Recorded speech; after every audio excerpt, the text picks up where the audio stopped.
পীর মুর্শেদ সারসিনা দরবার শরীফ পীর সাহেব কেবলার শাহ মোহাম্মদ মহিবুল্লাহ রহমতুল্লাহ এর ইসালে সওয়াবে সারসিনা দরবার শরীফে আজকের ইসালে সওয়াব মাহফিল অনুষ্ঠিত হয়েছে। সেখানে তাবারক দেওয়া হয়েছে কি সেই বিষয়টি আপনাদেরকে একটু জানাবো সংক্ষেপে।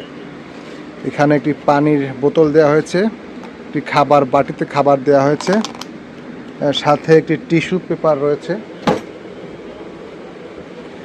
পাশে বিরিয়ানি দেওয়া হয়েছে, একটু চামিচ দেওয়া হয়েছে।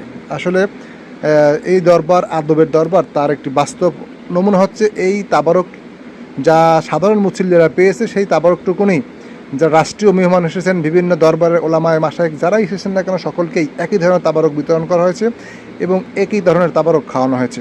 আলহামদুলিল্লাহ, হযরত পীর সাহেব কেবলার ইসালে সওয়াব মাহফিলে সারসিনা দরবার শরীফে এসে উপস্থিত হওয়ার জন্য আল্লাহ তাআলা সকল ধরনের সুযোগ করে দিয়েছেন, সেজন্য শুকরিয়া আদায় করছি। পাশাপাশি হযরত পীর সাহেব কেবলার রুহের মাগফিরাত কামনা করছি।